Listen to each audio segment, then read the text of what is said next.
Welcome to KAMFIC. Tonight we're going to be reading the prologue of Critical Mass, a Star Wars fanfiction by Beyond the Horizon's Hope, also known as Poe Dameron on Tumblr, or Ash to her friends. Swedish grammar in the case, just cool. If I mispronounce anything, I apologise, and let's go. There is one thing in the world more wicked than the desire to command, and that is the will to obey. William Kingdon Clifford. Prologue. Ring of Catherine. Catherine? It had once been a populous mining site, home to a multitude of cultures and corporations. But the collapse of the empire led to many of the mines being closed down. No more Death Stars to build after all. And the area fell into disrepair. The Hutts attempted to take control of the region, but their reach had dwindled over the past decade, leaving the station in the hands of local gangs. It had become a hotbed of illegal activity. Not that things had been easy going under your imperial rule, with a reputation that rivaled some of the other worlds. But was it a den of scum and villainy? So of course his person of interest would be held up here. Poe Dameron sighed as he stepped into the spaceport, vaguely paying attention as the docking clamps grinded into place. The old two-seater freighter was a far cry from his T-70, but the point of the mission was to not draw attention to himself, also to preferably not get his ship stolen. An X-Wing wouldn't last more than an hour in the spaceport. He didn't even think the freighter would, and that rusting block hadn't seen active service since before the Clone Wars. Yeah, probably a good call, Poe. BB-8 rolled up beside him, gently nudging his boot and whistling softly. Excellent. The main star has arrived. Sorry. Yeah, buddy. I'm starting to think I should have left you home too, he replied. The air was stale and stank of grease, oil, and other things he'd rather not think about. Most of the equipment was retrofitted mining machinery, with exposed wires and layers of rust. Something electrical was sparking on the far end of the docking bay, and there was a lone astromech lying on the ground. Occasionally it beeped, but no one seemed to care. Mood, lone astromech. Mood. Inside the station was bound to be interesting. I wouldn't linger if I were you. Poe turned to the bay doors, finding them open and occupied by a dark green Rodian. He was tapping on a datapad. This level's got a faulty grid. Power tends to cut, and then you're off for a nice, if brief, space trip. Panicking, BB-8 cried, launching a cable into the nearest wall. I pat the poor droid before walking to the doors. Eventually he heard the sound of his friend rolling behind him, and then rapidly in front of him. What's the docking fee, he asked, feeling a small amount of relief when the doors closed behind him. 150 credits first day, 100 for every day after. And what's the fee if I don't want my ship to go mysteriously missing? If Rothians were capable of smiling, this one before him would be grinning from ear to ear. Another 50 credits on top, the Rothian replied, accepting his credit chip. Here, I thought you were another one of those core pilots. Come to this heap looking for adventure, and they lose everything but the clothes on their backs. Sometimes they lose those too.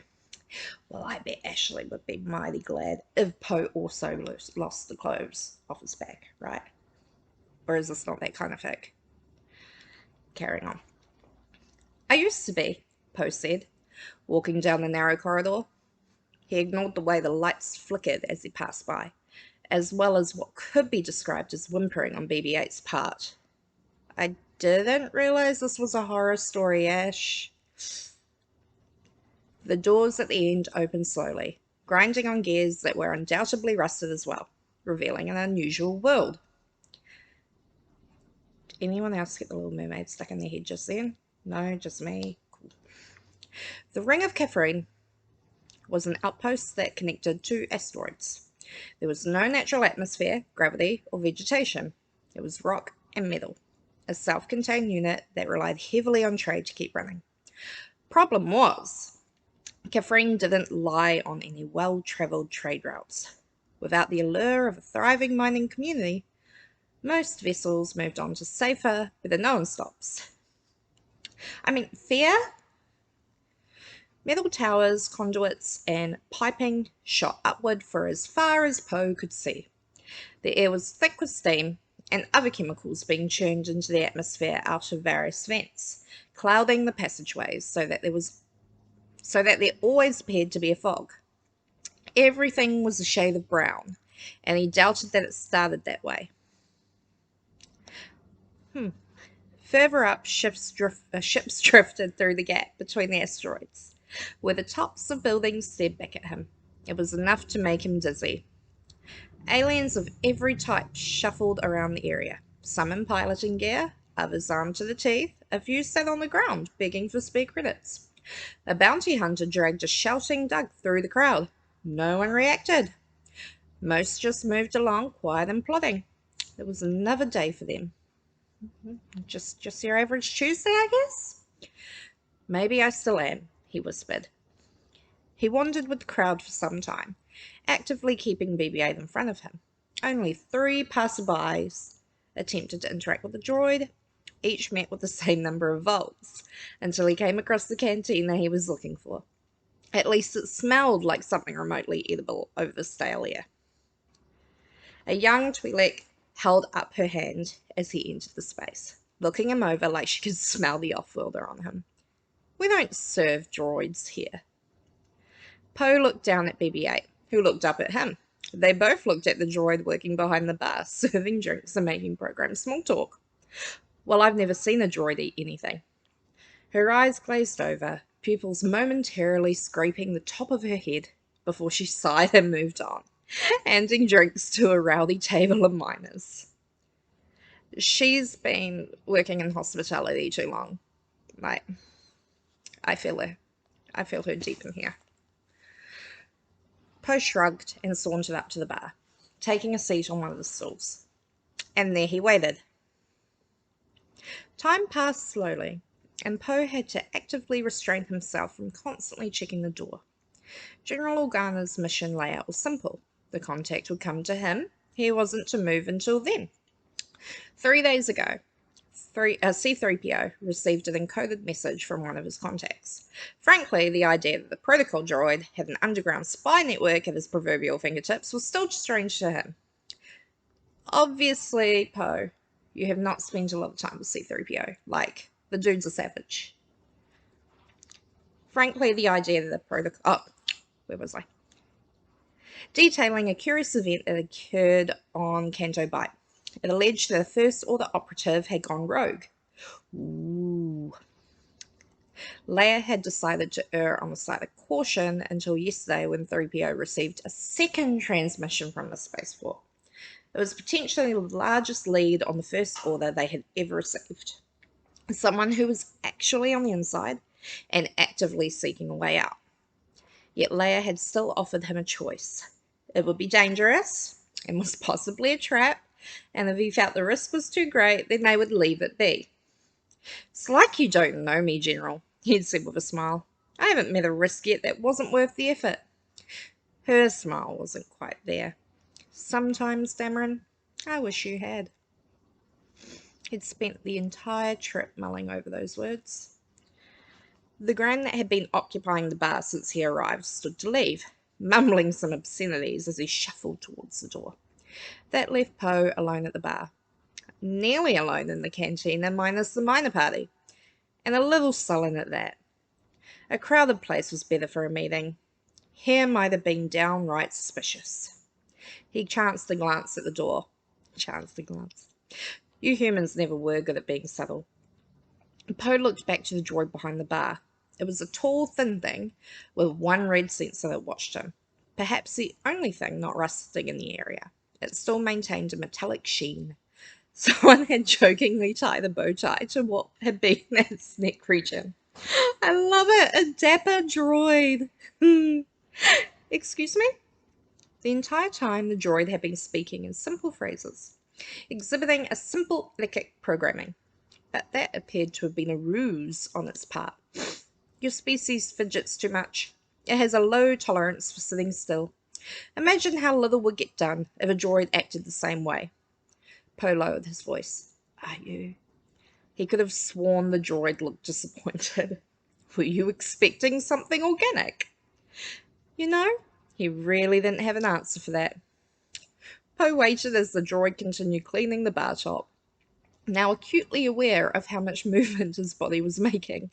He continually caught his fingers tapping on the countertop and would put his hands on his lap, only then his knee would start bouncing. BB-8 had grabbed his foot with a little claw to keep it still. You're not helping. The droid whistled shrilly. Poe pointed a finger at him. That was rude. Eventually, the bar droid placed a small cup in front of him without a word. Poe watched it briefly, but it no longer acknowledged him, chirping out a chipper greeting to a Tals that had just entered. Inside the cup was a small data drive. Poe watched it a moment, wondering if he shouldn't pretend to take a drink. Instead, he counted to 100, grabbed the drive, and made his way out of the cantina. International man of mystery, thy name is Poe Dameron. The crowds had died down slightly, apparently having gone through a shift change when he entered. Still, there was a steady current of aliens travelling down the narrow passageways. Poe let himself be directed by them, hoping to blend in as much as possible until he chanced upon a more private setting. They passed through a small marketplace, where the citizens of the station haggled over used equipment and fried food. The walk became suffocating, as it was apparent that the stalls had not initially been considered as part of the station's original layout, leaving the travellers packed shoulder to shoulder. A small fistfight broke out, knocking over a fruit stand. Not a cabbage stand? This led to several individuals grabbing the wayward Jogan fruit and making a run for it, leaving the owner cursing in what he thought was Huttese. Poe took the momentary chaos as an opportunity to stray from the beaten path, taking a narrow passageway that was lined with piping and probably served as more of a maintenance access. It widened out at the middle, opening up to a chamber that was filled with steam drifting from various vents rising up through the dozens of levels. BB-8 just barely managed to roll through, leaving him somewhat confident that they would be alright for the time being. Alright, buddy, he said, taking a knee before BB-8 and handing out the drive. Let's see what you can make of this. BB-8 beeped in acknowledgement, taking the drive. It only took a moment for his systems to process the data, producing a hologram of a still image, a young woman looking over her shoulder, face slightly blurred, and a few sentences of info. Arrived on the station in an unauthorized Republic ship, Poe mumbled, confused by how random the information seemed to be. Logs wiped clean. Dock personnel unable to locate. Incident on level 82 involving half a dozen casualties potentially tied to her. I don't know, this seems like a lot of loosely connected stuff. How do we know it's her? The droid whistled, and another image appeared. This one dated for the incident in Canto Bight. The projection wasn't nearly as clear as the first, but Poe could tell it was clearly the same woman. All right, Poe acknowledged, standing up as the holograms disappeared. So now we just have to find her, in the middle of all this. Yeah, no problem. The droid beeped. Yes, I know, I said it would be worth it. Poe ran a hand over his face. It wouldn't have been the first time he was wrong. Is that a BB series astromech? Startled by the sudden voice, Poe almost pulled the blaster hidden in his jacket, but was able to restrain himself long enough to get a good look at the boy that was now watching him from the opening. He couldn't have been older than 12, staring at them with curious hazel eyes and a grin nearly too big for his face. His blonde hair stuck up in all directions. His clothes were covered in grease and grime, and in his hand he held a single Jogan fruit, clearly having taken advantage of the tussle as well. BB-8 whistled, his head bobbing back and forth like a proud little sheik. How did you get one here? the boy asked, darting out from the narrow passageway and falling to his knees in front of the droid. Last decent-looking droid I saw got scrapped for parts within the hour. Ignoring the cries of panic from his friend, Poe actually smiled at the kid. At least someone around the area hadn't had their spirits dampened yet. BB-8 isn't about to go down without a fight, and trust me, this guy's got a lot of it in him, he replied, patting the droid. Has he seen a lot of action? Poe shrugged. A skirmish or two? Nothing he couldn't handle. BB-8 was practically humming from the attention. The boy looked up at him. So you're not from around here? Why come to this place? We're not exactly near anything. Business? What kind of business? Poe felt his eyes narrowing. What's with all the questions, kid? The boy shrugged, taking a bite from the Jogan. I had to ask them. Why? I needed to distract you somehow, he replied, eyes landing on something that was definitely behind him. Poe didn't even get the chance to reach for his blaster before something struck the back of his knee, hard, and his leg crumpled to the ground. The other leg followed suit, except when it hit the ground, he felt a mass remain there, applying pressure to his calf. It felt like a knee. An arm wrapped around his neck, squeezing. The pressure wasn't enough to render him unconscious, but warned that the outcome was possible if he didn't comply. A shot fired, an electrical burst striking BB-8. The poor droid short-circuited, his components shooting out haphazardly before his systems automatically shut down to prevent further damage to his internal drives. Okay, that was just rude. Poor BB-8 did nothing. He was just sitting there, happy that people were breathing over him, and he gets electrocuted. Rude. Hey, what are you? Poe choked as the arm squeezed tighter, making his vision pulse. He held his hands up in surrender.